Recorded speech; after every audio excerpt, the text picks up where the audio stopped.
Okay, so it's just like 10 after 2. I'm tired. So I'm sure I look tired. I don't seem tired. I'm tired. But I cannot sleep, man. It feels like my body is electrical charge or something running through it. It's so uncomfortable. And I just can't, it's like electricity is going through my body, pulling it apart or something. It's so uncomfortable. And I don't know. I feel like this has happened a few times lately. And I keep on trying to figure out like what the hell did I do with my lip? Because it's like a whole bruise like right there. And yeah, I don't know. That's one thing about having a brain injury is like there's lots of things that will be and it's like what the hell happened? I have no clue. And like something will happen and I just forget about it, I guess. I don't know. So but there's so many things that have improved from where I was with my brain injury when I first got it to where I am now, and that has been such a big part of my journey. Even when I started this, I mean, I was told, not to be driving. I shouldn't be driving. I shouldn't. There was a whole bunch of stuff, a whole bunch of restrictions. It's just like they want to close you off and close you off instead of pushing you to heal yourself. And they just want you to just wither away and die. And so you got to push forward. So I kept pushing, man. Now I can drive through um, that traffic, and it's intense. I don't like doing it, but I can do it. God, I used to, it was so, oh my gosh. It was when I very first started doing it, it was like a panic attack every time. And that's why I say you got to push past the things that are challenging, the things that are difficult. You got to push past them because otherwise it holds you back. And you don't know how far you can go until you push past the obstacles where the things you see as obstacles. When you can see, when you can push past those, then it's like an expansion for you because then it's like doing things that you didn't know you'd do. Oh, and another thing, I keep seeing these videos of these people talking about this, so I don't know if it's all over the place or what, and I don't know how they figured it out or whatever. It just trips me out how humans, which is so strange because they're not just human isn't even a real thing. But it's like a thing, but it's not a thing. Like, you aren't the thing. It's so weird. But so the humans, it's like that they don't remember other things have a soul or something. Like they think that things are broken or something. I don't know, because there's always like this whole thing now with the autistic kids that they have telepathy and they've got telekinesis that they're talking to the other side and stuff like that. It's like, well, what did you guys think? Because they were having difficulty to communicate in this reality meant that they were like, I don't know how, it's like people need to see so far beyond what they look at. And I mean, it is a totally just a state of consciousness, and it's like that they put them. It's like a prison or something. Okay, so say you take certain blood types, certain DNA structures, certain beings from certain places, and then you can interfere with them by putting certain things like aluminum or certain chemicals or something. And a lot of these things, they've been studying this for years and years and years. Like they've done their own resets. So it's not even just the universe doing a reset. They've done their own resets. They're trying to, take over this realm or whatever. Which right now, another absurdity, because now scientists are saying, oh my God, we've found another realm in the Antarctica. What is going on? And it's going backwards. My boy, they're just coming as fast as they can. Oh, aliens are real. There's other realms. Like, yeah, we'll just see how this keeps playing out. And which there is a preacher that I kept hearing his name all the time, and now all of a sudden he's gone missing. And I don't know if he is a good guy or a bad guy, but there's going to keep being these kinds of things. And some of it's to draw attention to things, some of it's to bring more information out and connections and stuff. So it all is just dominoes falling in place to make a giant, I guess, see like a snowflake or a, a, a, a pattern.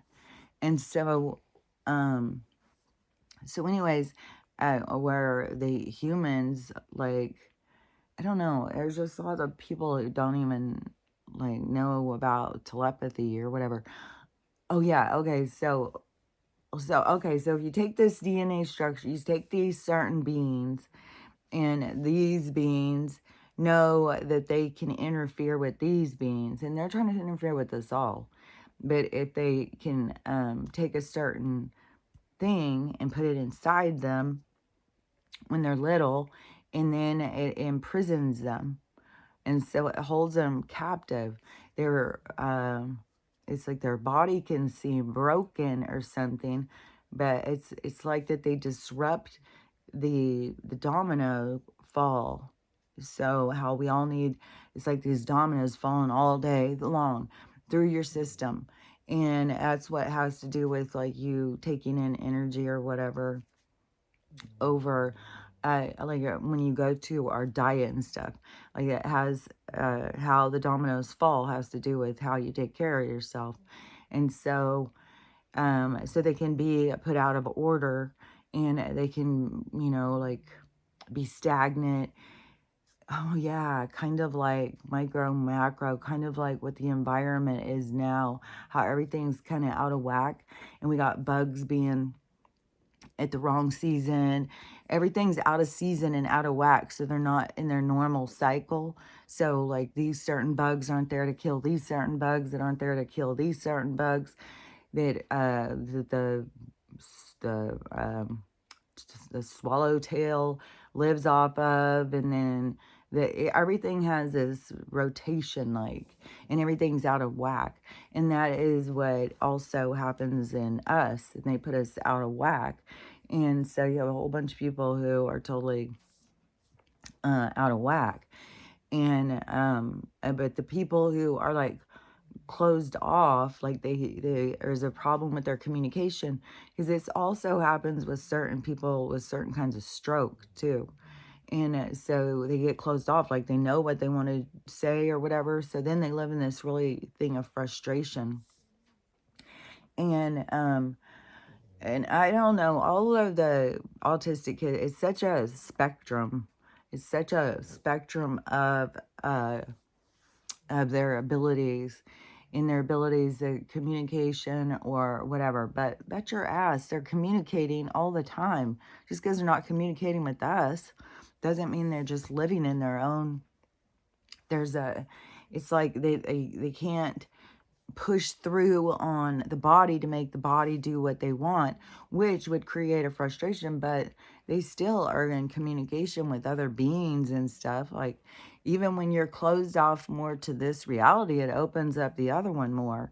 So a lot of them probably, you know, have a lot of things that could help people. Maybe that's going to be a big thing too, is when things clear up, that there'll be like all these people will kind of come out of their fog or something. Because that's another thing with Alzheimer's and dementia, is I see so many people, and it's almost like a badge of honor. You know, poor me. I've got to take care of my elderly parents who have Alzheimer's and dementia, and you know, they're angry, they don't care that they abuse, all the different stories you hear.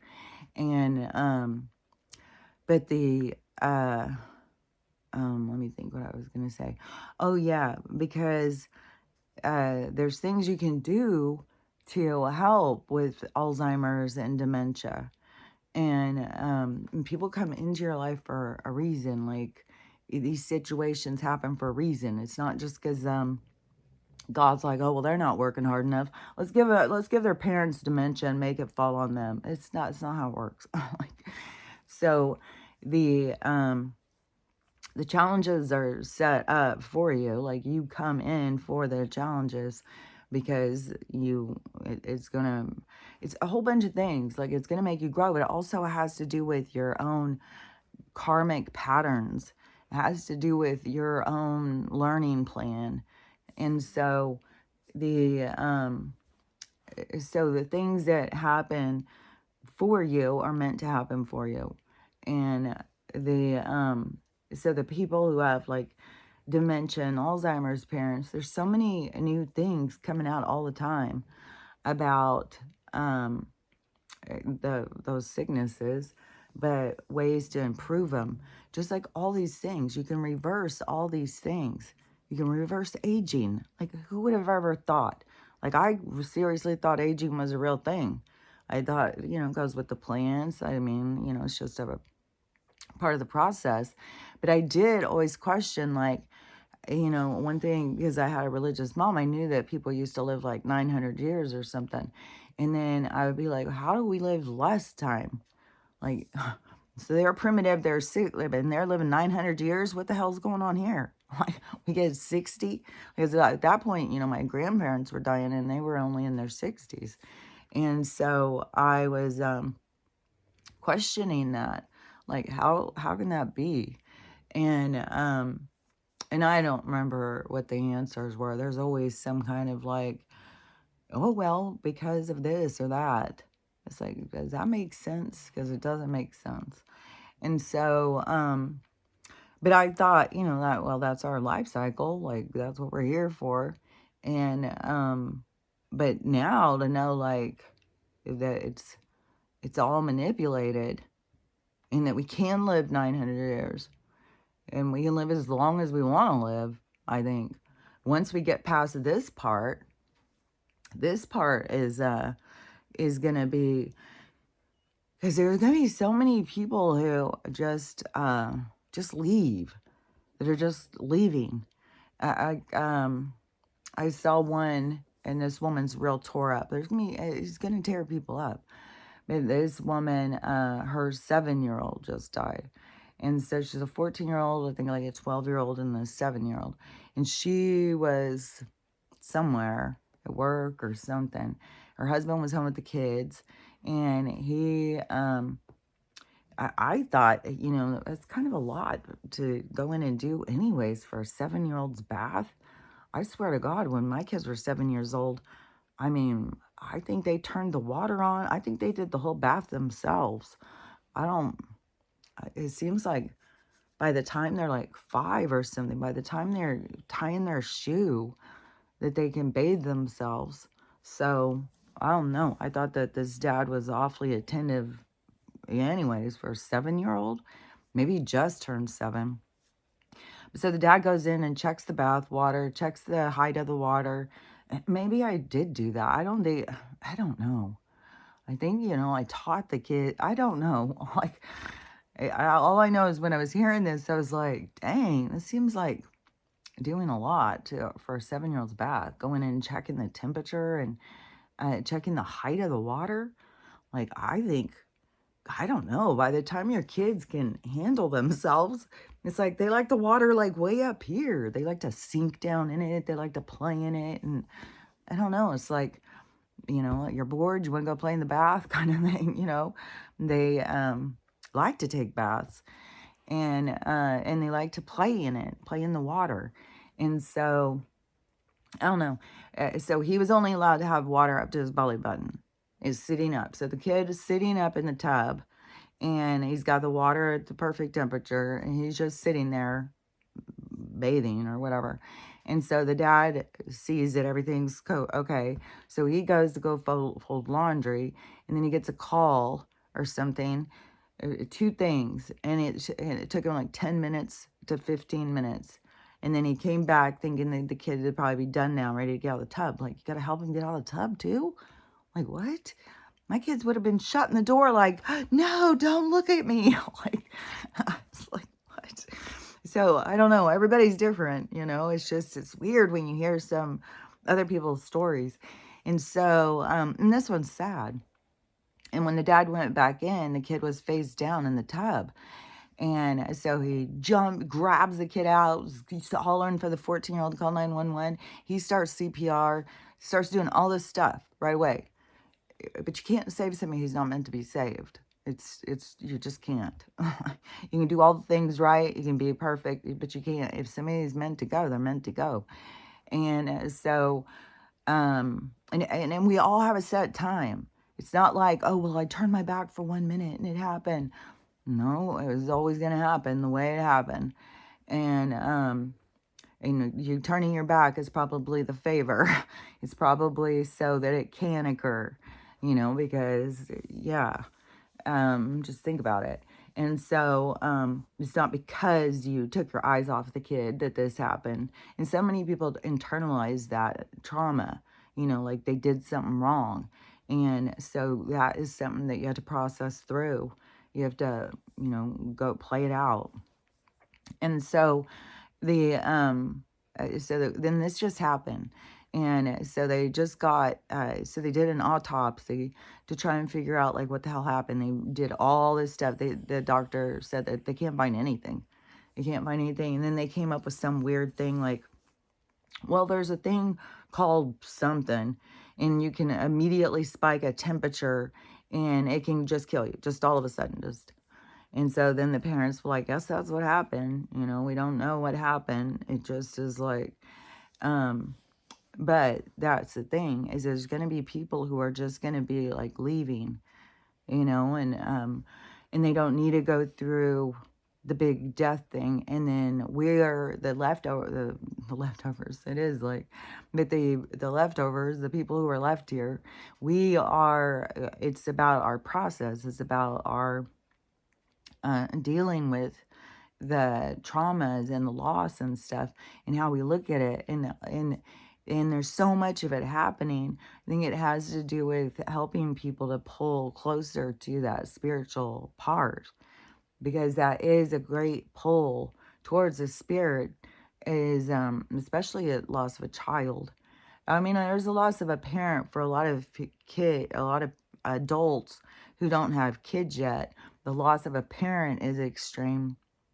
But the people who have kids, the loss of a kid. So there's all these different things playing out, but all of them is to push the person into connecting more with their spirit. And then you understand like, well, they don't really leave you. It's not like you're really losing people. But the loss is our time and our experience. And that is why we have to give it more value when we have it. And we have this block of time with people. And it's so weird how much I have been like re-experiencing that. Like last night, I was really just feeling really, I don't know, you can think of it as like you get really nostalgic or something, but then it's like really sad. And I was like, oh my God, I just cannot even, it's hard to look back and try and wrap your head around like why you made choices that you made.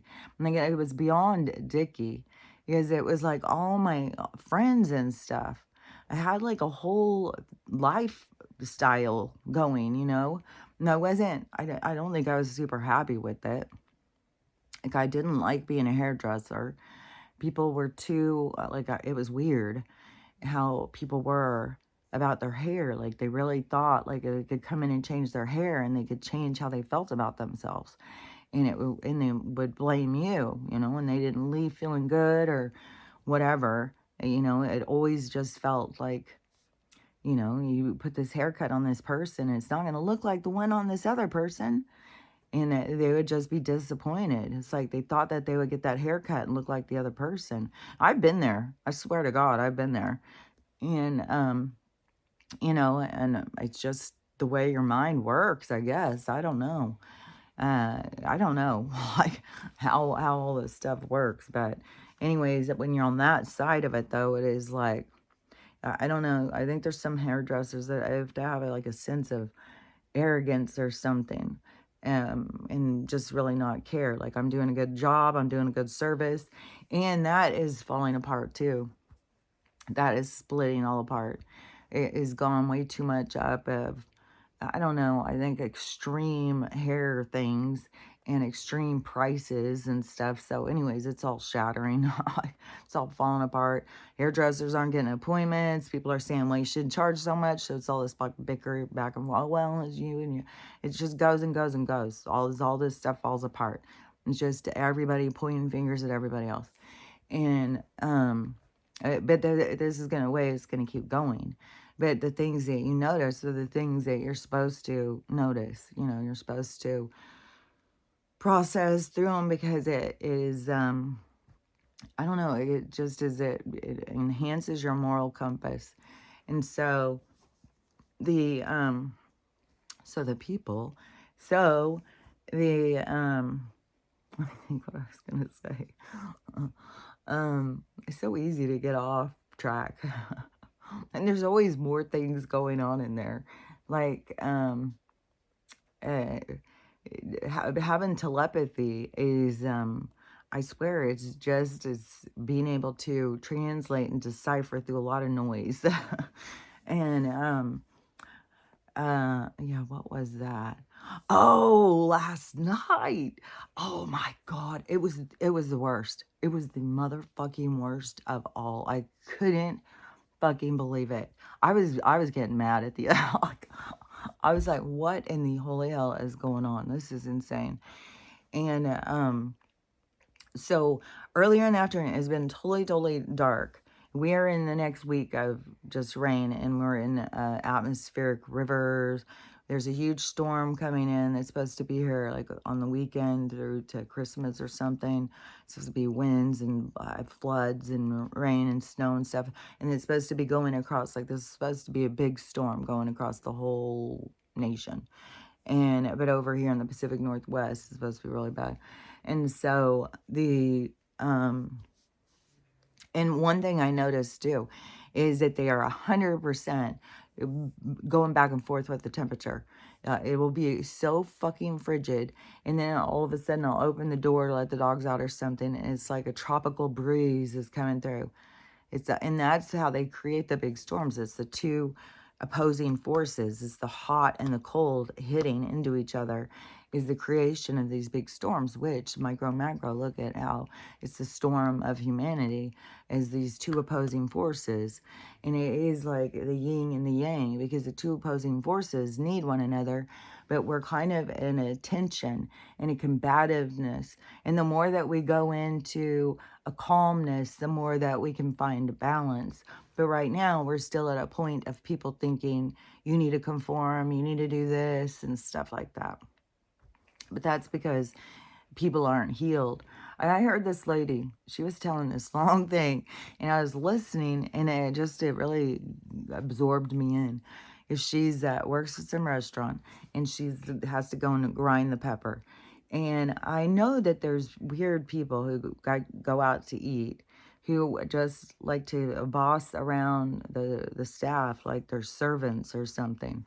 I don't know, like if these people are like in a past life, if they were like some kind of kings and queens, and they just are like, it's like, well, you're not there anymore. Like, you're in a new life. You better get your shit together and have respect for people. And so, but there's people who are very much like that. And it's weird because I think a lot of us, it's uncomfortable. Like, I really am appreciative. Like, oh, that's very nice. Thank you for bringing me my food and stuff. And then when I have the pepper grinders, because I love pepper, and when they would come and do the grinding on my stuff, I would always take way less because I feel so uncomfortable having someone sit there and grind my pepper. And I love the fresh ground pepper that they do at the restaurants, but it's like, it's so uncomfortable. So, so anyways, I always take way less than I would because somebody else is doing it. And I'm also one of the people in the, like if we go out to eat, I'll also clear the table up. I'll stack the dishes. I'll get it all prepared so it's easy to clear. I am not somebody who just like, here, let's sprawl out and leave our mess and walk off. I just think that's like bad energy. Like that's bad. Yeah, when you get out what you get back what you're putting out. And so, yeah, I'm gonna be respectful towards other people, and they're working hard and stuff. So, anyways, this girl's talking about the people who come in and they just won't stop with the pepper. They just will keep going and going and going. Some of them will. There was one who even was doing it on a timer. He just wanted to see how long he can make them do it. What is wrong? He ruined his whole dinner just to have this guy put 1 minute and 40 seconds of pepper on his food, with the peppers going off onto the table. Why like, if you were sitting here grinding pepper like on somebody like that, you have no boundaries. And I know that we've got issues because these are the same kind of people who are going to run up to the manager and try and get you fired. And you probably have a manager who's going to belittle you and tell you that the customer's right. And, you're just supposed to bend over and take it. And, like, we got to change stuff. We had to change stuff in this world. And one thing I'd seen something else yesterday. What was it? It was somebody talking about something. And I was like, man, as long as people just keep following orders, shit's just going to stay the same. You can't just follow absurd orders all the time just because they fucking tell you to do something. So, and everybody's got to have their own self-respect and start standing up for the shit. And so the pepper thing, so she was talking about, she's sitting there doing it and doing it and doing it for like a minute. And the guy's not even looking at his plate. He's just watching her.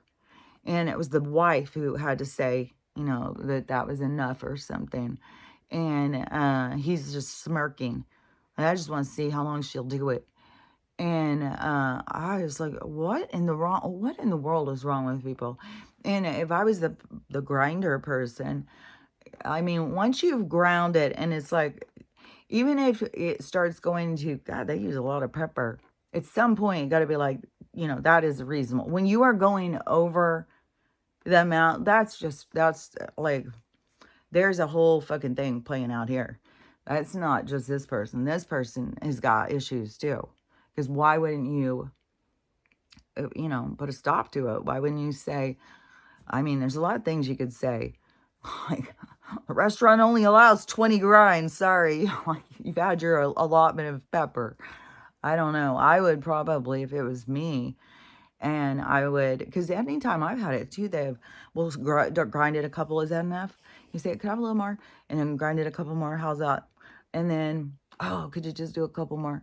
Okay. Okay. Thank you. That is usually how it goes for me. And so, like, this person who is just grinding away, I don't know. They're like live in fear. They don't know how to stand up and say something, because in the comments, that girl, I said, I don't understand why you just wouldn't set the pepper down and say, like, if you want more, here's a reasonable amount. And if they say, give me more, I would set it down and say, here, you can put on as much as you want and walk away. I wouldn't sit there and play that little game, especially when they're sitting there just watching you. What in the world? You're not even looking at your fucking plate? Like, how weird. And so, I don't know, the shenanigans and games that people play, and it's going to all be coming to the surface. But yeah, if you are that kind of behavior, it's going to come back. Like, you can't go around treating people like that and think that it's not going to come back on you. But that's one thing, is we live in a society where people don't think. They don't think. They just don't. They don't realize that what this world is. And over there in Atlantis, I think it probably was, the Antarctica. See, confirmation that and over there in Antarctica now, where they have found this new realm that's going backwards. And so I've seen a couple of people talking about it. This one was saying, so the scientists are saying that it's going backwards. So we're going forwards, it's going backwards. So, but it's like the same reality, but it's going backwards. I don't know. I think it's something about the flipping. something about everything flipping. So I don't know, because everything is micro macro. So everything that's happening is a reflection of everything else. So it's happening on a bigger scale on the planet than it's happening in our own personal lives. And so everything is flipping and getting balanced too. And everything is being exposed and stuff. So the because over there too, what, no, that was the North Pole or something, where then they started saying that there's a hole and it's swirling in the water. And then they also recently said that there's an internal thing moving like a clock or something, and it switched and started going backwards. Then in this hole where all this water is going around, in this hole, there's I think, is that where the tree of life is? Or a black box? There's something about this hole, too. There's going to be more and more of everything that is going to be becoming exposed to us. And, the truth behind. But a lot of this stuff is not as, it's not as, like, finite. It's not as, it's not as structured or set as like what we try and put things into, like how we try and make sense of things. There's a lot of things that are not going to make sense. And in that is where there's some things you just got to just let go of it. I think it can drive you crazy, but you got to do what what you feel motivated to do. Because, maybe you're here to break the chain. I don't know. Let me think. I was like, there's other things that were coming into my mind, and then it distracts me. And anyways, it's just a thing. Let me think, because there was some. Oh, I'll show you my tooth. While we're sitting here, to me, it's kind of this part seems like it's a little slower, just like on the hair thing, but I definitely see it improving all the time, and it feels like it's improving. Like it feels like it's more closing in. Like I can feel it, and I can feel it like tightening, like putting on a pair of pants and putting a belt on it. Like I feel it like it's holding itself better or something. So anyways, I'll show you. Oh, my nose is itchy. Oh yeah, I didn't. Oh yeah, the weird thing that happened. Okay, yeah, hold on. Oh god, my lip hurts. Fuck, man. It is so weird. That feels like a cut, but it feels like a really bad chapped cut. So it feels like all like something funky. It has this funky bruise. So I don't know. It seems like I bit it and caused it. I don't know. So anyways, it hurts like a bitch. And so here's my tooth. I swear you can see it getting better right before your eyes. So we'll see. I wish I could just be like, by this date, it will be all healed. But I don't know when it's I don't know how long it's gonna take. But definitely it is and see, this is the way I think it is gonna take longer. But we'll see. Is because this darkness is got to heal. And so it has got to be healing. And yeah, I'm seeing like a little bit more of the orange around it again, which I think is the connective tissue that connects it all. So it's like the veins inside or something. And so this all has to heal in there. And it's got to grow all that back. So that's the part. And it's just like an edge now, and with this hole right there. So as that hole heals and then that edge fills in. But as the hole heals, it's almost going to fill in the edge. So anyways, I think it's just going to keep being like in the parts that look the smallest, that will kind of just start to disappear. And it'll just keep getting smaller and smaller until it's all just back to white or tan or whatever color teeth are. They're definitely not white. The only teeth I see that are white are fake as fuck looking. Where people do that. I did buy into that for a while, way back, when I was bought into a lot of bullshit. And I went and, would go to the dentist, get my teeth cleaned and stuff. And I would get the whitening thing done on my teeth. And it made my teeth so fucking sensitive. It was like I couldn't even stand to have my mouth open in the winter. So I stopped. It was like, I am not going to just keep bleaching my teeth. That it fucking hurts. The teeth. So I don't think we're meant to have our teeth like that. I think and it looks fake. It doesn't look right. So, but the thing is like people get caught up in the fake look and think that we all need to make that our goal to look fake. It's like, Mom, I think it looks fake. I think it looks more normal when people just have normal looking teeth. So, just when everything's just normal, like it just looks normal, like it just looks more soothing to me. It just looks more like peaceful. It looks more like a certain vibration that doesn't cause me to feel uncomfortable or something. When things are super fake and phony and stuff, I don't know, there's an uncomfortableness about it. Oh, which I thought this was kind of interesting, is I saw a woman talking about, like, if you lie, you get weaker. And so she's like on a podcast thing. And so she has the guy who's interviewing her. She's like, put your arm out. And I want you to tell me that you love to vomit. And so he put his arm out and he said, I love to vomit. And she just pushed his arm down, just like it was nothing, like it was feather. And so then she had him say something else. I can't remember what it was, but it was an honest thing. And she couldn't push his hand down at all. And so she showed him again. And again, it was the same thing. He couldn't hold his arm up when he lied. And so he's like, how does that happen? And so she was explaining it to him that our bodies know the truth and our mind will try and lie to it or make sense of it. See, there is shit about this mind, body, spirit.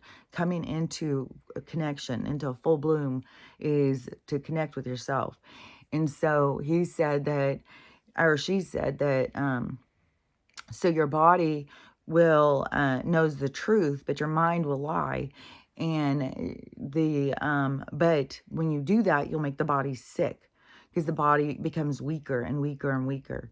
And so you become sicker and sicker, and you can become sick and die from lying because of you're out of sync.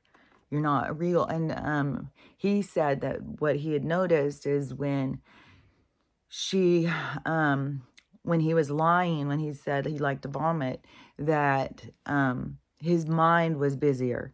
When he said the truth, his body just reacted. But when he had said the other thing, his mind started taking over. And so it went with like what she was saying. And so anyways, it was interesting. I can share the little thing with you if anybody wants to see it.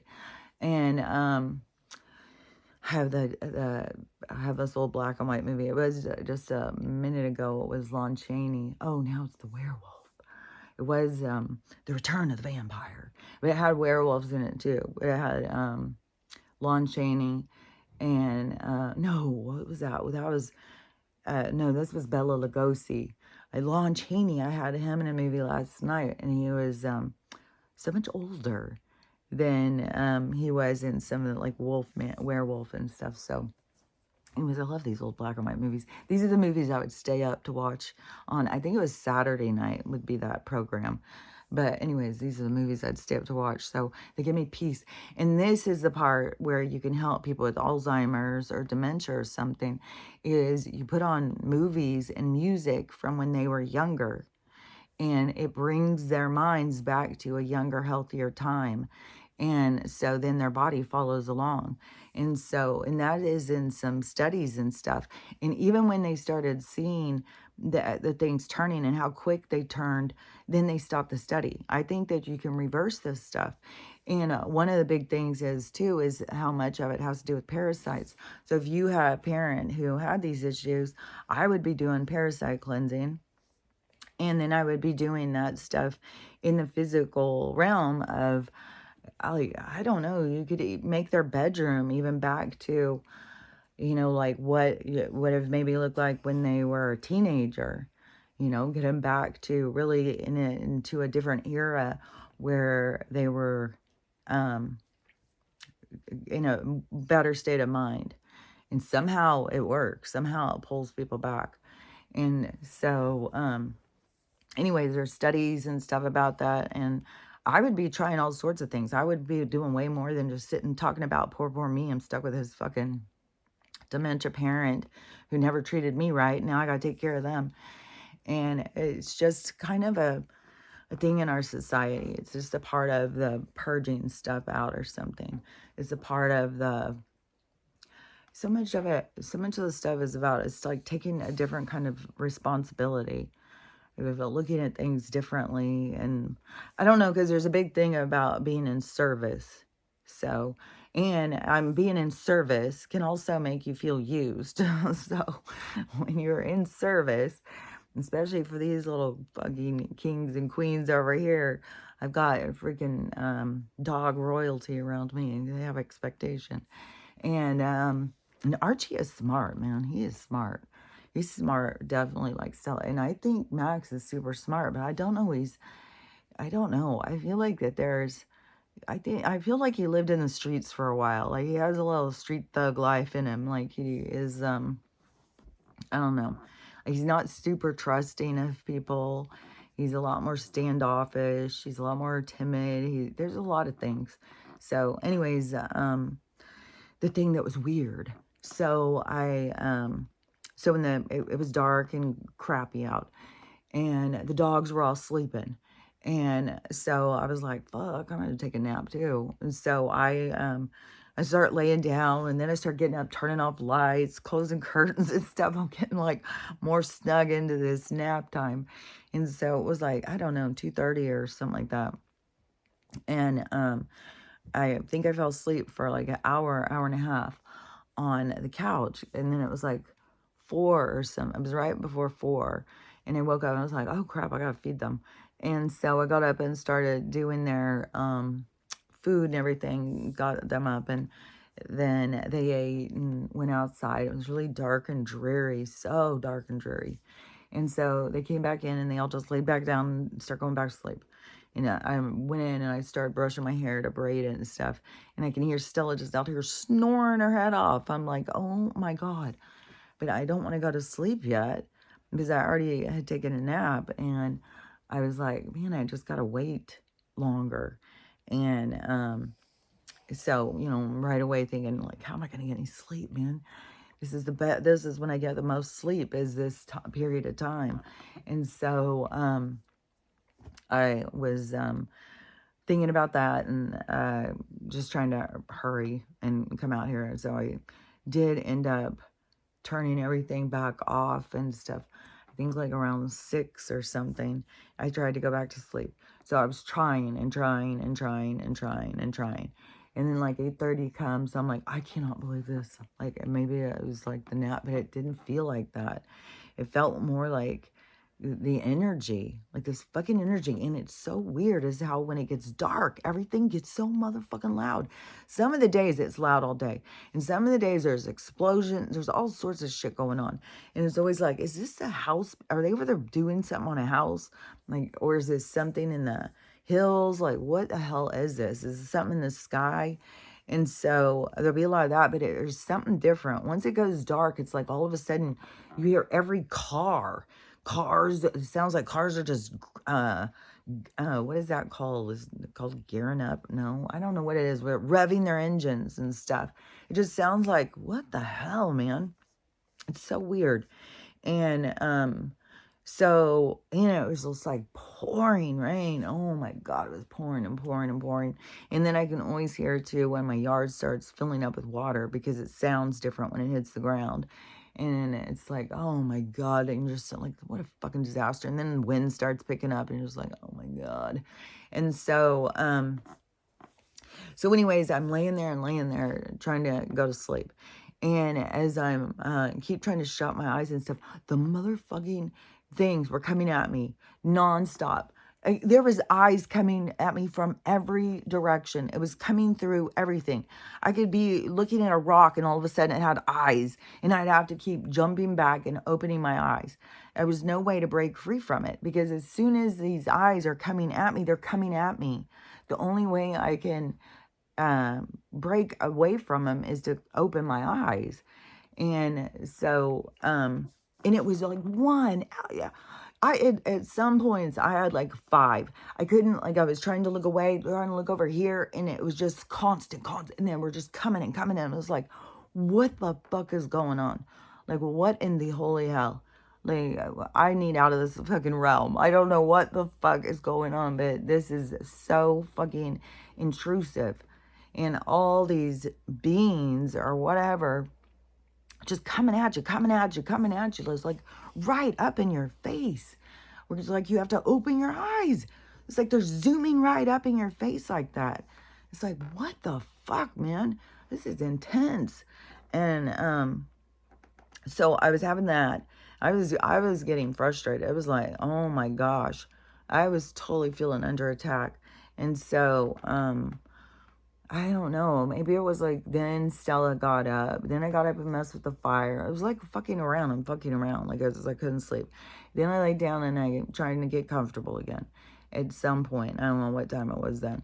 And so I'm trying to get comfortable. And that is when I just started feeling like electrical just keeps shooting through me. I cannot get comfortable. And so I fucking don't know, man. I have no idea what the fuck. I don't know. That's why I'm like, some of this stuff is just fucking weird. It's just so weird. It's like, I don't know. I've never experienced, I don't remember ever experiencing this eyeball thing before. Not until it seems like the first one, when I really first experienced it, was the guy at the mall. And it was those blue eyes. And I was looking across the mall and I saw these most bluest eyes. And so it was hard to not notice them. And I was looking at him. And as soon as I started looking at him, he just like zoomed up to my face where I had to open my eyes real quick. And it was so fucking creepy. And ever since then, it's been constant. But oh yeah, because right before that, there was the light thing where it was just pure dark. And I just kept seeing this one light. And I kept thinking, what is that? What is that light? And as I was thinking, what is that light? I was pulling in, quote, faster to it. And that is when it was like, hell no. And opening your eyes breaks the spell. I don't know, breaks the contact. So that's what I always do, is just open my eyes and it breaks contact. So I don't know, because now I've got so much with the eyeball thing. And it's so weird. And last night it was coming in so many different things, just like a rock, or it would be all these different things. I would be looking at something and all of a sudden it had eyeballs looking at me. I was like, what the fuck? And so anyways, I don't know. And I don't know if that has to do with the being uncomfortable and feeling like there's electrical going through my body. But now it is kind of like I'm not going anywhere or doing anything until like probably payday. So probably now, because I gotta spend that whole motherfucking check in one day just sending out all the money in. But I'm getting all the things paid off, so that is always what makes me happy. In January I should be have all that stuff paid off. It should be Archie's paid off, the woods paid off, the work is paid off for the bathroom. There was some other stuff, I think. Not the tooth now, because now the tooth, I'm just going raw dogging this tooth, which I feel like is the smartest thing to do, because it fucking works. And let me think, whatever else I was gonna say. That let me think. On the video thing, the dog thing is just getting bigger and bigger and bigger. Like the dog thing is going to blow into something big. I don't know. Maybe it won't be to everybody, but there's a lot of people who are invested into the dog situation. And there's a lot of, it's so funny too, because when I very first started saying stuff on these different people's videos. They put out these videos of trying to rescue these dogs. They're going to be euthanasiaed and all this stuff. They're on the youth list. They're gonna be youth tomorrow and stuff like that. And I'd be here it goes again. Hold on. And I'd be like in the comments, let's call it what it is, murder. And there would be some that would be kind of argumentative, like, you know, well, they're doing the best they can or whatever. The energy is way different now. Now the people are putting on videos, murder date, murderers and stuff. So yeah, the energies can really change, and there's way more of and it's getting more extreme. Like they're taking puppies and putting them down and stuff. And so it's becoming more and more outrageous, and that's what draws in more eyes on the thing, which is how the change is created, is we all turn and we all see it, and we're all just like, no, this is not acceptable. This is not okay. This mass murdering these dogs is not okay. And I just saw this video, this one guy, because so many people are doing videos about this. I do videos about it all the time. And he just went to the shelter and got a dog, and the dog he got had lived almost half of its life at the shelter.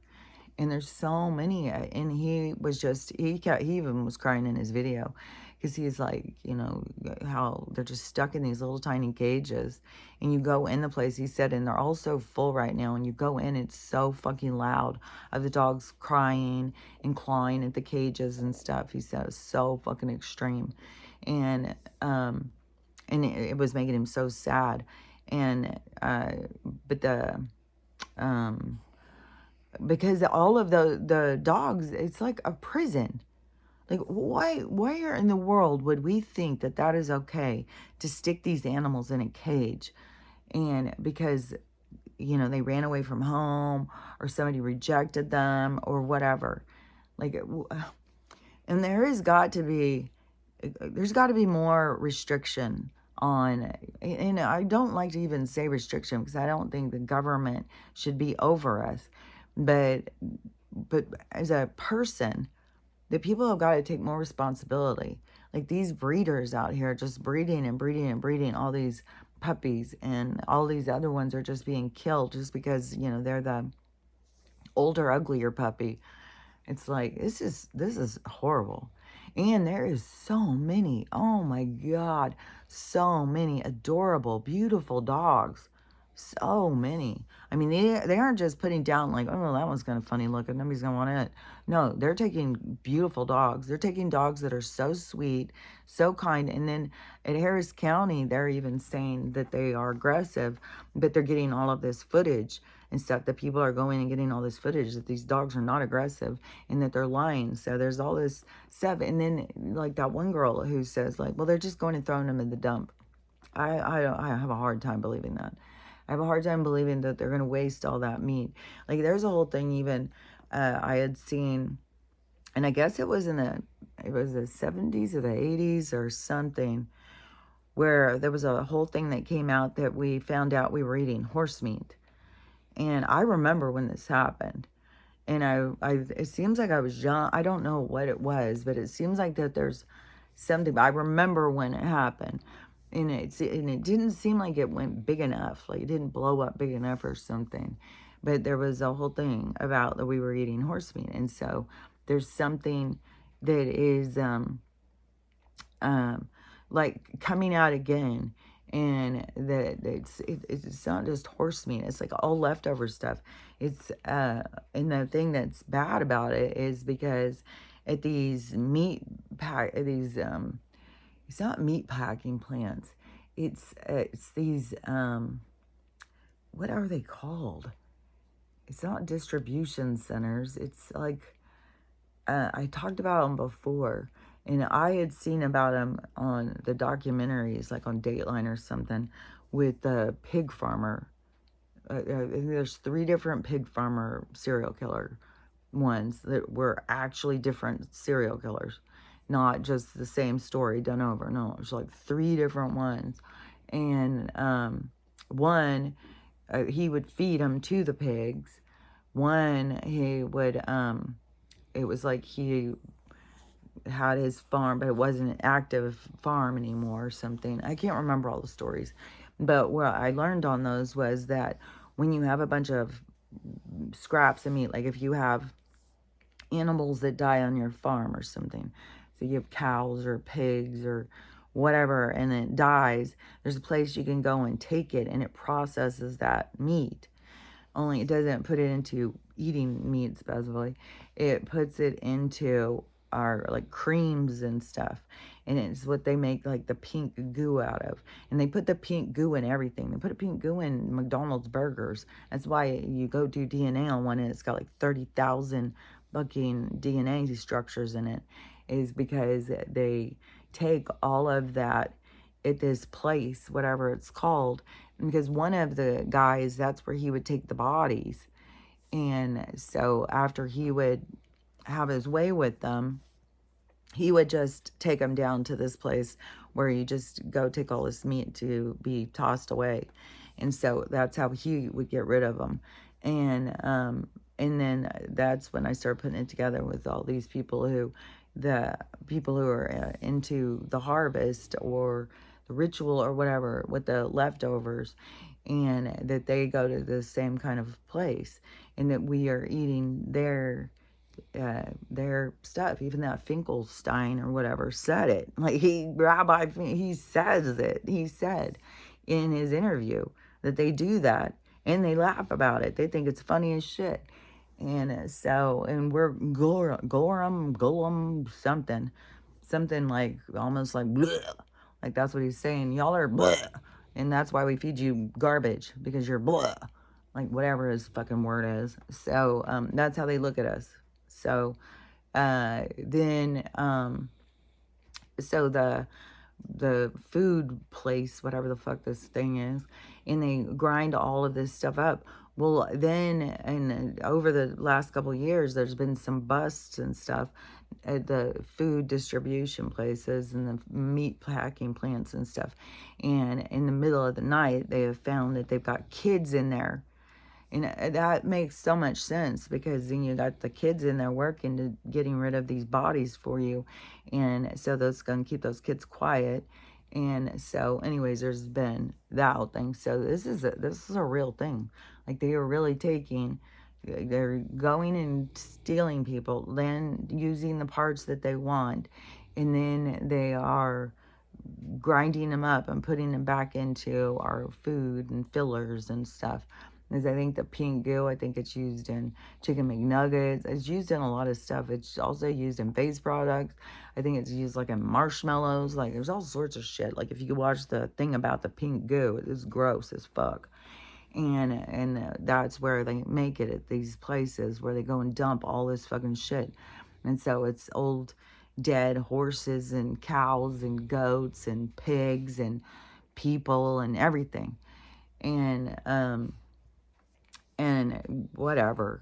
I don't know how, I mean, I don't know how they can convince us that turning sewage through a water plant is going to be safe drinking water. I think it's become quite clear that it's not at all. Like, I still can't get over the CHEMO is all in the, I didn't ever even know how destructive it was. Like, it's going to destroy your septic system. And like, how many motherfucking people do we have in every city right now that is on that shit? And all that is going into the water supply. Like, it is mental. It's just mental. Like this, and then, you get these fucking weird ass bruises on your face. It's like, I'm like deteriorating from the inside, But I'm not even drinking that shit.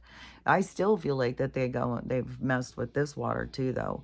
I feel like there's like no getting away from their stuff.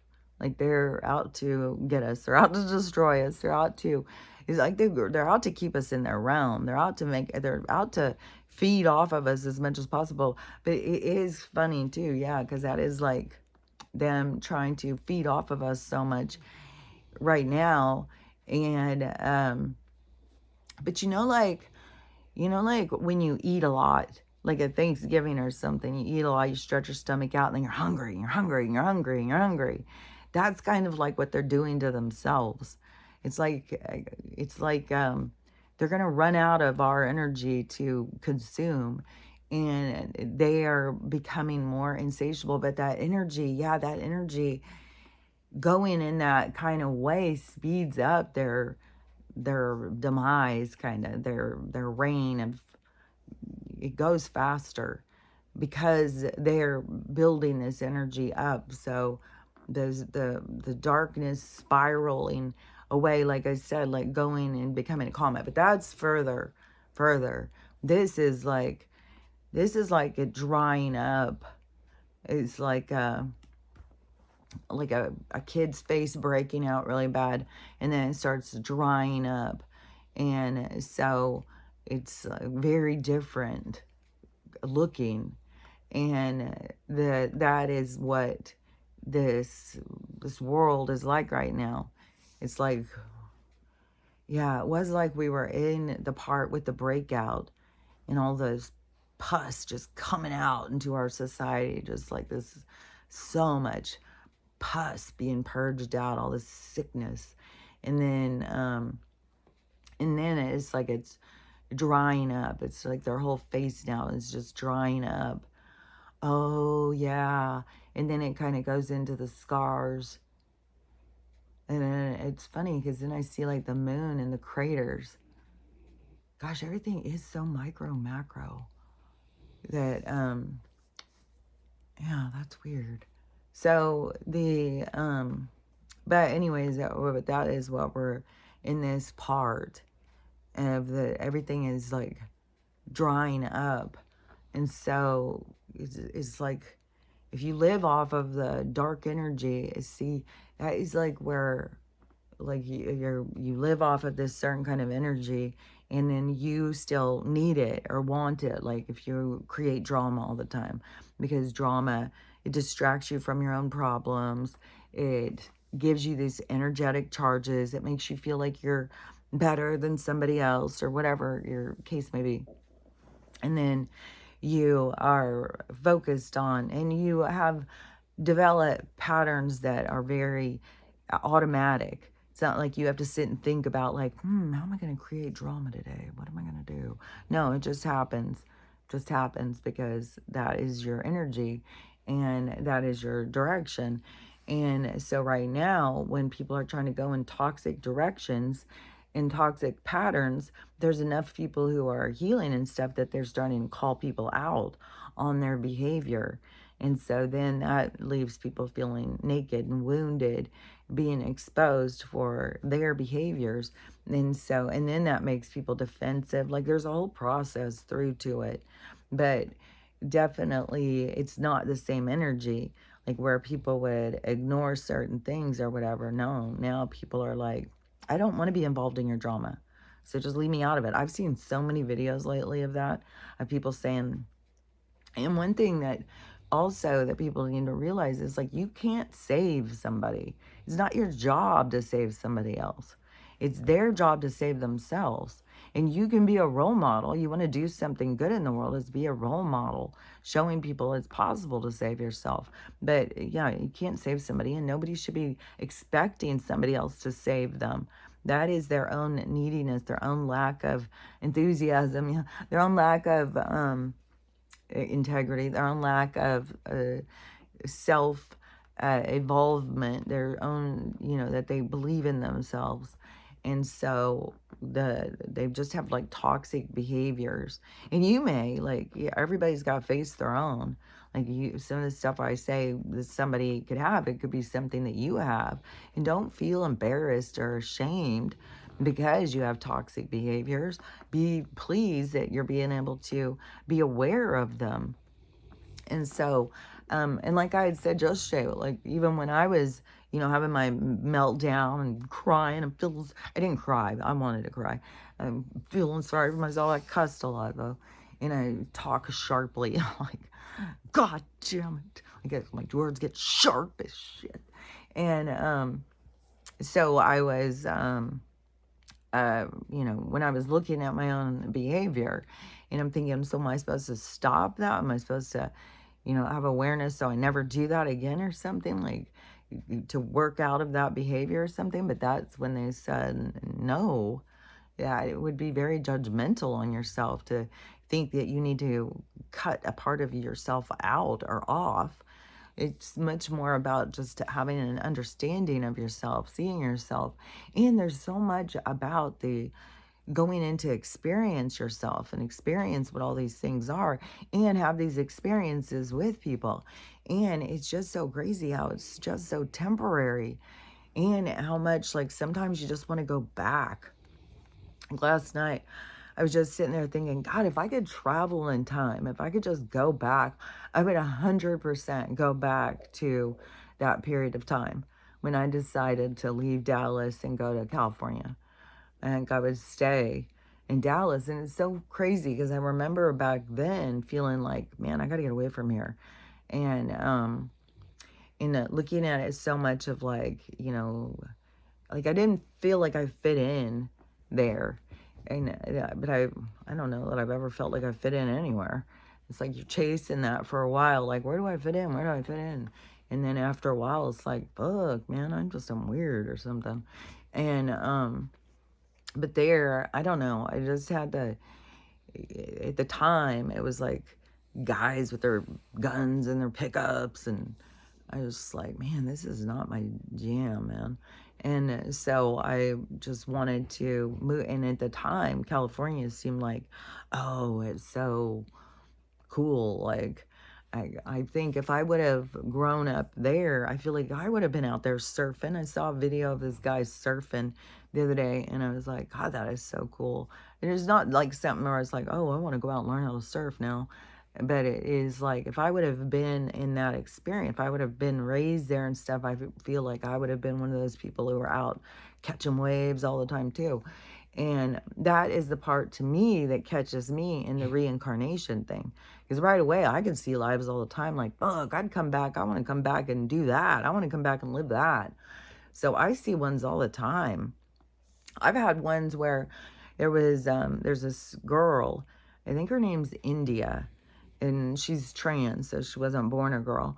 And she's in that show, I think it's called Pump. It's one of Ryan Murphy's shows. No, Pose. And she was one of the characters in there. And she's this trans person back in the, whatever the setting is. I think it's the 80s. And her thing, I was like, God, I would fucking totally come back. And if I could come back and live this experience, I would come back and live this experience. It's so interesting. And so I see experiences being lived out where I'm like, fuck, I want to try that. I want to live like that. I want to try being that. I want to be like, I want to be everything. I want to try everything. And it just trips me out as like how some people like, this is your one and only shot, and that they think like, oh, you're born white, you're born like, there's people who think like there's advances or that it makes people better than other people and by the color of their skin or different things, by different consciousness states, different, because some people think like if somebody's not out there, sharply talking to them, that they're obviously, they're lost, they're broken or something. It's like, just because they're not talking to you doesn't mean that they're broken. They're talking to somebody. So, and I don't know, I bet you there will be a lot of new information if we do start having that. And I don't know how this is, coming into a thing right now anyways, of this, all these autistic kids being said that they're, got telepathy. So I don't know what's going on, if there's a study going on about it or something right now, or what's happening. But anyways, that I'm not at all surprised. I'm not at all thinking like, oh man, that's crazy. Looks like I'm not thinking that's crazy about whatever they're finding in it. What is that? I keep wanting to say Atlantis, Antarctica. Oh, I did think of no, I had to look it up. The word, and I put it in the comments yesterday, and let me see if I can think of it again, because it's the a bomb. It always is like, it's a bombish, ab, ab, abolish, absolution. I got it. We'll see if I can remember the next time. Absolution. That's what people are looking for. They want somebody to take away their guilt, take away their pain, take away their suffering, and tell them it's okay. It's okay. Like the choices you've made and stuff, but you can't get away from it. They're going to follow you. You're the one who has to forgive it. There's nobody else that can step in and take the pain away. You have to learn how to forgive yourself. And like I said, in my communication, they made it clear to me it's really more about accepting yourself than just trying to cut parts of you off. Like, I don't like this part. I don't like this part. I don't like this part.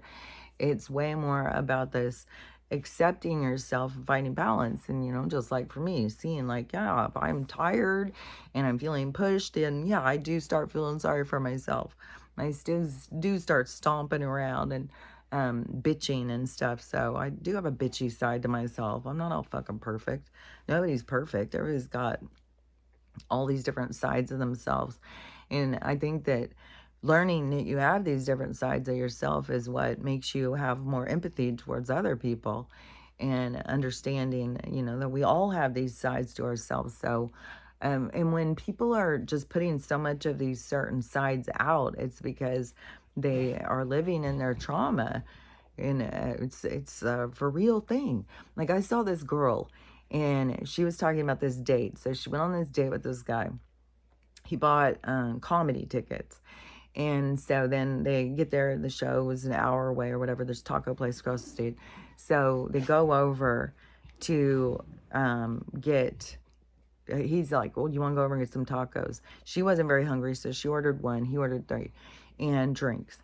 And so then they're sitting at the table, and he hands her a cup, and he says, hey, let's go get our drinks. And she hands her cup back to him and says, oh, just get me a water. And he was so fucking pissed. He was so offended. And so I don't remember, it was like a weird interaction. And then he said, how about we both go? Here, you go get yours. And so she's like, okay. And she's thinking it's so weird. And she's thinking it's over the water. Like when you hear her telling the story, she thinks like he's pissed that she wants to drink water. It's like, girl, that's not what I'm hearing at all. And so, so then they come back to the table. And so he says, are you the kind of person who takes care of their man? And she's like, what are you talking about? And he's like, like if you're with a man, do you like to pamper him, take care of him and stuff? And she's like, I don't know what you're talking about. And I don't know why you're asking me this. And he tries to explain again something. And I can't remember all the explanation. And she just gets up, she gets her stuff, and she just leaves, blocks him and stuff, and just like, she's done. And then she does this video talking about, he was getting so mad because she wanted water. I was like, no, he's getting mad because he feels used. He feels like you're using him. He feels like that was one of the things in the thing. He said, I've paid for all this stuff. And you want me to just go get you water. And she's thinking like, yeah, I just want water. And it's like, dude, can't you see he's feeling like you're not being receptive. You're just taking advantage of him. That's how he's feeling. And it's so weird because we are so cut off from other people's feelings. And she couldn't recognize that at all. I could hear the story. I could hear it loud and clear. And maybe it's because I had been going through it, feeling so used by my dogs. But I could 100% hear that he was feeling like, when he was asking, he's trying to ask, like, he's trying to figure out, what kind of person are you? This is our first date, and you're telling me to go get your water for you? And, yeah, I don't know. I could totally see where he was coming from, and he wasn't even the one talking. It was her telling the story. And I could still hear his side of like, he's gone and got this. He's trying to make a nice date. And then, you know, he says, hey, let's go get our drinks. He's thinking, hey, we're going to walk over together and get our drinks. And she's just like, here, get me a water. And I mean, I could totally hear like all this happened to him in his life. There was like not caring about him or being involved with him or whatever. And it could have been his parents. It could have been an ex. It could have been like wherever that comes from. It was real. It was real, and it was something he hasn't processed through. And that is one thing too that is big part of this dating pool, is that there is so many people who are not healed from their trauma, and people are going out and trying to date them, and then they think like these people are broken. Yeah, everybody out there is. Everybody is broken. They aren't healed from their traumas, and so they're reactive. They're like a bunch of borderline, narcissistic, all these personality disorders out there trying to interact and find a partner. And what even gets crazier is how much partnering up has to do with just what you look like. Well, if you look good, we'll make it work. It's like, I mean, our society, it's like, it's fucked up, man. But yeah, I think if you take more time or caring or something, like that guy could have been a really nice guy. I don't know, like, you know, she could have gone out with him for a while, and then she could have seen like, you know, that he's somebody who thinks women should stay at home and just do, you know, wait on their man. But you have a lot of that going on right now too, with a lot of girls who are at home with their little kids and being stay-home moms, and the husbands being pissed about it. They're coming home and telling their wives they need to get a job. They don't do enough. Who cares if the house is clean? The house isn't clean enough. The meal's not right. This isn't right. It's just like, oh my gosh. And then there was the whole thing where they were asking these Russian guys and asking American guys. And American guys do have a very, very different attitude towards relationships and women than like the Russian guys. Russian guys see it as like it's like a role that they are proud of, to take care of their wives, to take care of their families. They would not want it. It kind of is that same kind of mentality back from the 50s or 60s. But you know, when we broke free from that, because women lib, and men jumped on board, because then it's like they don't have to carry all the burden. They can put it off on women. Women are supposed to do this and do that. Like, there's so much out of balance in relationships over like women are expected to be the mom, the cook, the clean, go to work, all that stuff. And there's a lot of women out there trying to do it and feeling like they're not good enough because they can't do it. And then you have men, they don't have enough time with their wives, so they're cheating on them anyways. Like, it's so fucked up out there. Like, it is a fucking mess. And you hear these people's stories all day long, and there's such a consistency to the breakdown of our society. And so you can see, as it's playing out, the parts of our society that's broken, the parts of us that we need to fix. And it has so much to do with the individuals and what we're willing to accept. And when we want to go out into the world being broken and trying to find somebody to be broken with, then we just continue to, it's like, yeah, I see it as the teapot, you know, that analogy of the teapot being put back together, but it's all put back together with super glue, and it's not cohesive.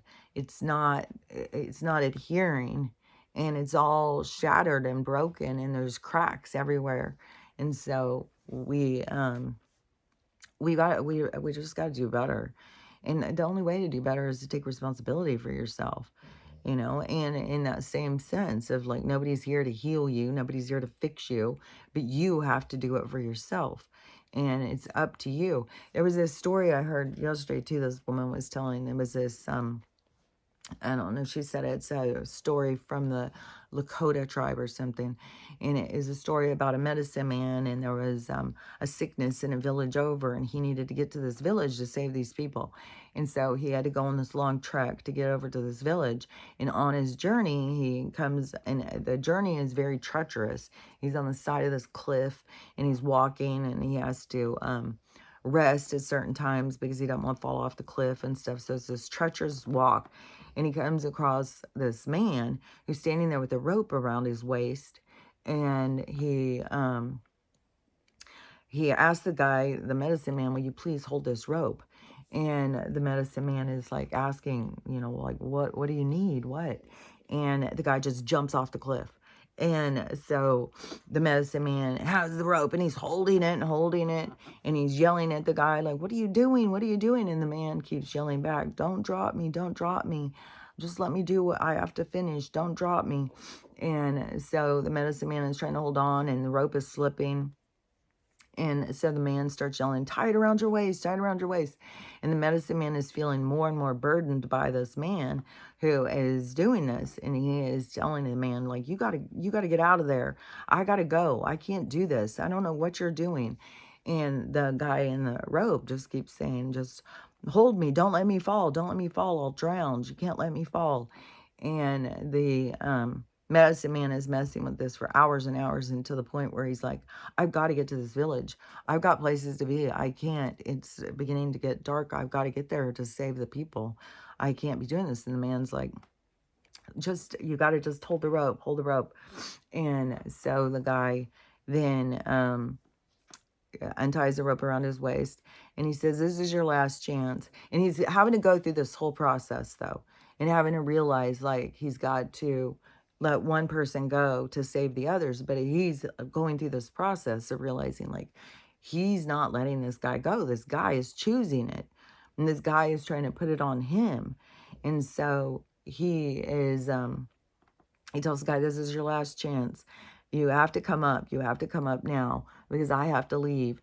And the guy just does the same thing. So the guy just lets go of the rope.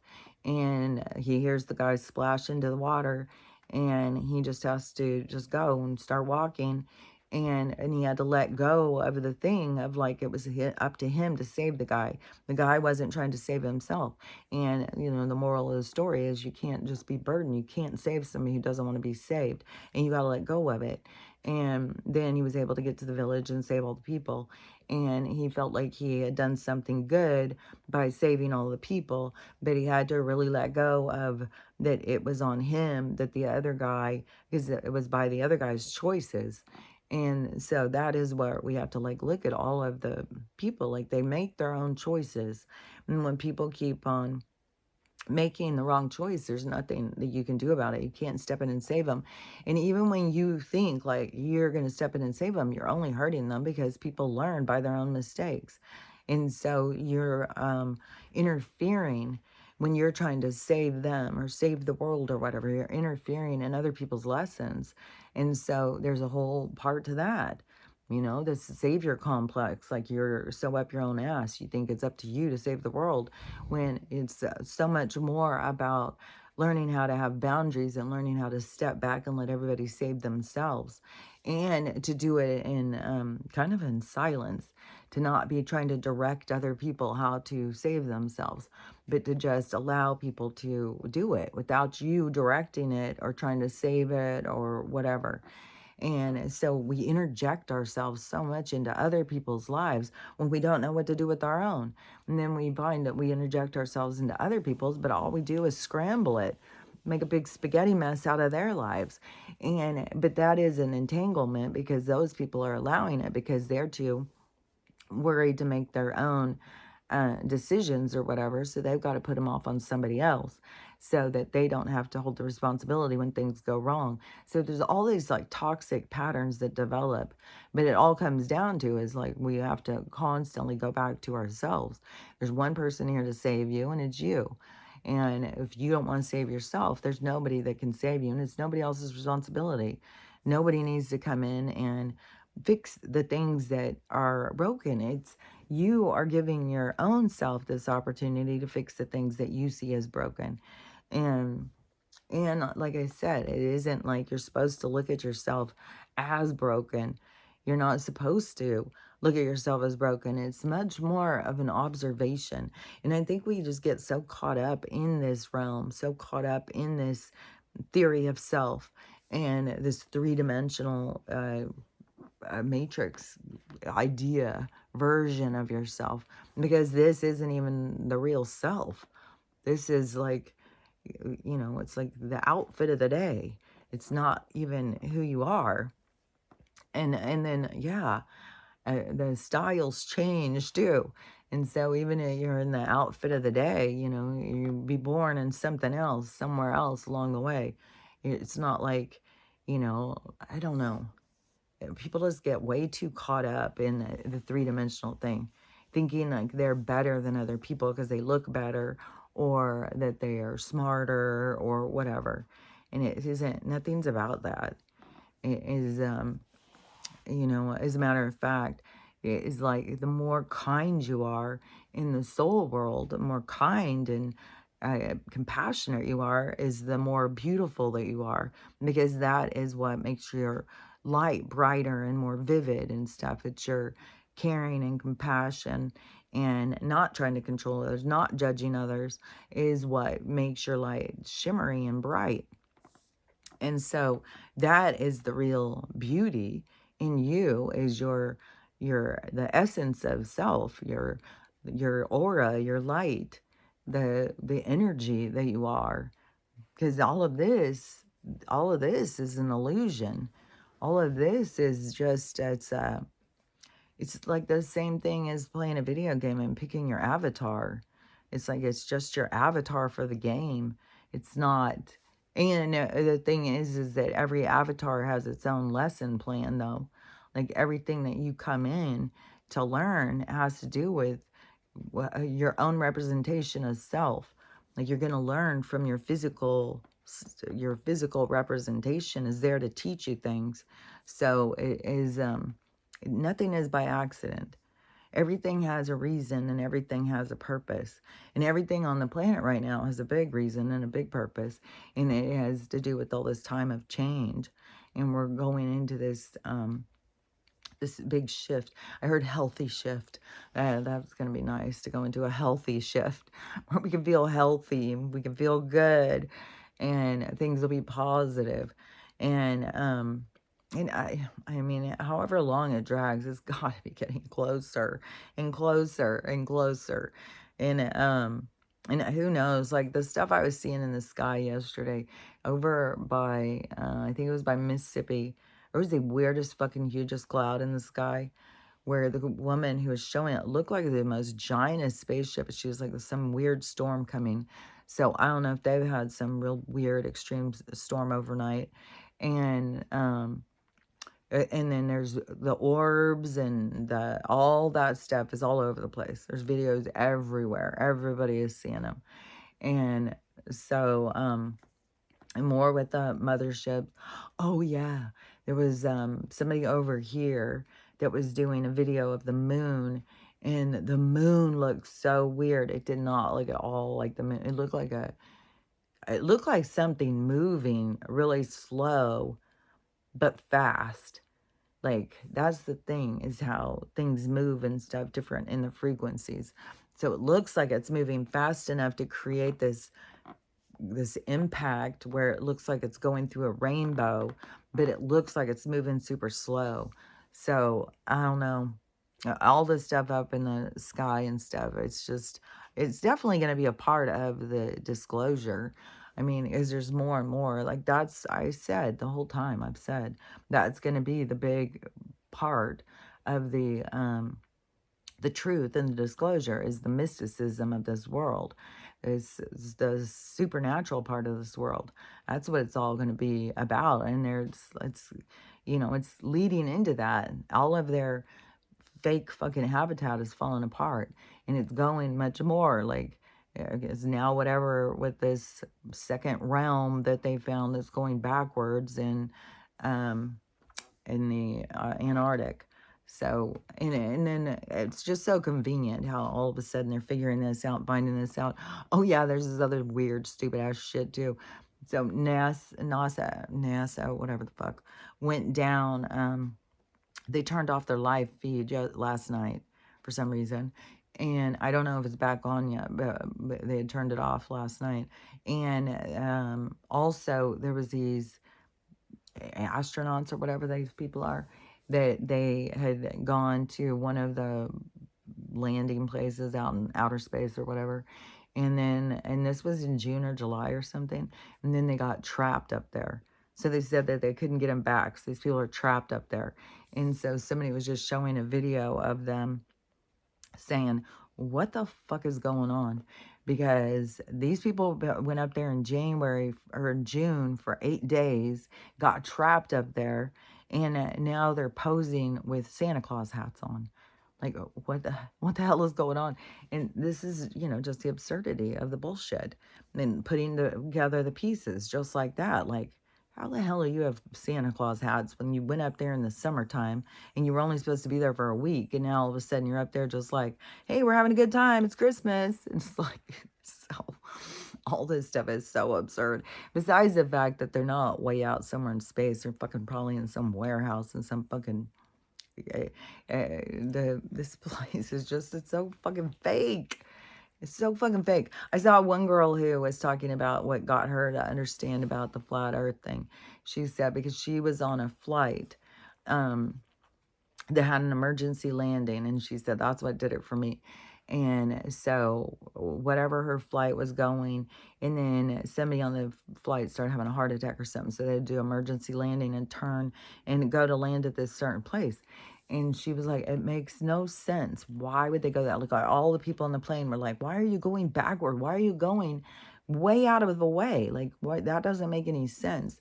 But she said on the globe map, it doesn't make any sense. But when you look at the flat Earth map, she said it made total sense. We were right next to it, and in the things that all these places are way closer than what we think, for one thing, and another thing is and they fly us around in fucking circles, and for one thing, that the places are closer, but another thing on the flat earth, or all their maps and stuff, is they don't put things at the right size. They don't put things in the size that comparison wise. Like, there's something about Greenland or something is like huge, huge. Africa, they put Africa as like a third of the size that it really is or something. They put America as being bigger than it really is. And just think about like how long it takes you to cross across America if you're driving. Like, and they make it seem like it's way bigger than it is. So Africa has got to be fucking huge, because Africa is supposed to be way bigger, I think, way bigger than Canada and America put together. Which I just gotta say, like, when on TikTok, you see Canadians all the time. They have got to be like the nicest people. I can't. They are just so freaking nice. Oh my God. You compare them to an American's reaction and a Canadian's reaction. Canadians are just the ones I keep seeing are just like, so, yeah, well, it's just real like, oh, well. Americans are like, yeah, how dare you? I don't know. It's just weird. It's weird. I don't know. There's just so much weird stuff about this. But, we have everything inside. It's like, I don't know how there can be like, because to me, they are under distressed like we are, but I don't know. It's like they are a lot more Mayberry RFD in certain parts too than America. America, I don't know. I think America went really dark with the fetishes and the perversion and stuff. Oh my God, this was horrible.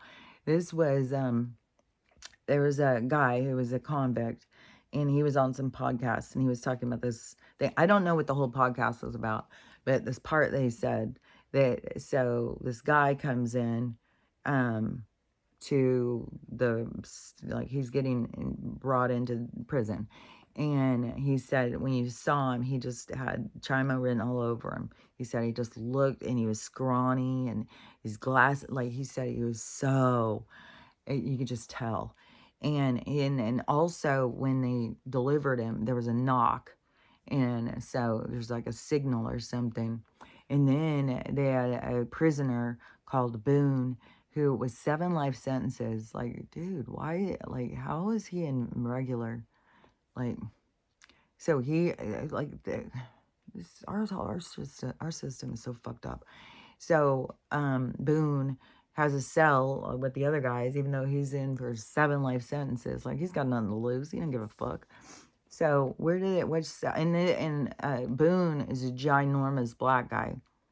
So they take the little scrawny white kid that just came in. That's all chimed looking, and they put him in that guy's cell. And the inmate who was doing this interview, said Boone never talked. Never, ever talked. And he was just creepy. And so they bring in this kid and they put him in that guy's cell. And so the kid goes in and takes his stuff and puts it in, his bed. I think he had the lower bunk or something. And then they all went to the TV room or something. And so then once they all went to bed, the guy said once the lights were out, he said he heard a scream that he said he'd never heard anything like it. He said it was the most horrible scream he'd ever heard in his life. And everybody's just like, what the fuck? And then he said there was some gurgling and then it stopped. And so then all of a sudden, all the officers and everything comes running in. They turn on the lights. They're telling everybody, get out of your cell, get out of your cell. And they pull everybody out in the hallway. He said, as everybody's standing there in their boxers and stuff, and they're all standing in the hallway. And they're all looking down towards Boone's cell. And there's blood just pooling out of his cell. And so the officers are all standing out there and they're yelling, Boone, get out here. Boone, get out here. So Boone comes walking out. The guy said, he said it was very intense and they had no idea what to expect. And so Boone comes walking out and they're expecting he's just being covered in blood. But he comes walking out, not any blood on him at all. And so they're all like, what the hell happened? What the fuck? So I guess what apparently had happened, Boone had set his cell up. And so he had a way to go through these holes, pull the guy by his feet, pull him upside down. So he's up on the top bunk. He's got holes through his bed or something. Got him wrapped around his feet somehow or something and pulls him up. So he has the guy hanging upside down like what they do with a deer or something. So he hangs the guy. So he's got the guy hanging upside down in the cell. And then he cuts off his penis. And that's all the blood. So all the blood that went out, that was this horrible scream. And then the guy died. And, but that's how he did. And he didn't get any blood on him or anything. So, and obviously they do that on purpose. I don't know what this guy's crimes were, but I don't think that we should have, these officers deciding who, like what's developed in our system is just a lot of creepiness, a lot of darkness, a lot of hatred, a lot of violence, man. So, and most of us don't want to live like this. Most of us, oh yeah, and there's another interesting thing going on, is the government shutdown. And Donald's all involved with this thing. And so he's trying to say he wants them to shut down or that, I don't know, there's a thing going. But I'm thinking, like, if they're going to shut it down, maybe this is mass arrest time. Like, maybe that has something to do with that. I don't know. I'm sure it has something to do with the, breakdown of our government, because everything is going to be about the breakdown of the government. Everything is going to be like the crashing. Confirmation is not, it's just going to be the crashing of our government. It's going to be the crashing of the medical, the crashing of the banks, the crashing of everything in our system is about to crash. And the big thing is going to be the government, too, because there are so many people who rely on the government to make the rules for them. It's like, that's why you got to connect to your soul, because it holds the rule book. Like, you know the rules. You don't have to have the government tell you the rules, because they're making up their own. And they're interjecting rules that are not the universe's law. So anyways, it's all going to keep playing out. And hopefully it just starts speeding up more. But it is intense. So, I don't know how fast it can go. Already, like, I feel like I've got electrical charges going through me when I'm trying to lay down. And when I'm sitting up like this, I keep feeling like I'm moving. I keep feeling like it's like I don't know, like everything is like weird, like everything about everything is so fucking weird. So just, I don't know, you just gotta keep going in the weirdness. And there was something else I was gonna say, like, about the schizophrenia thing, because that one guy, I don't know if I'd already said that one guy talking to all these people, telling them, how they need to be compliant and take their meds and all of this stuff. And all the people in the comments all were in that same way. And like, I'm somebody who's telling you schizophrenia is not real. That realm is real. And them telling you that realm isn't real, that's the part that's like, You're surrendering your mental health, your own reality, your own real existence. You're surrendering it to somebody telling you it's not real. And whatever you're experiencing, they're telling you that that's not real, and you're surrendering to it and submitting, like, okay, it's not real, so I guess I need medication because I live in a world it's not real. It's like, no, it's the problem is you're listening to these motherfuckers. You gotta stop listening to them and listen to yourself. And what you gotta be doing is listening to yourself and learning how to love yourself, love everyone, and how to have a loving day, because it's totally up to you. So, anyways, that's what we gotta do. Meantime, and I'll see you tomorrow. We'll talk about it some more. See you later. Bye.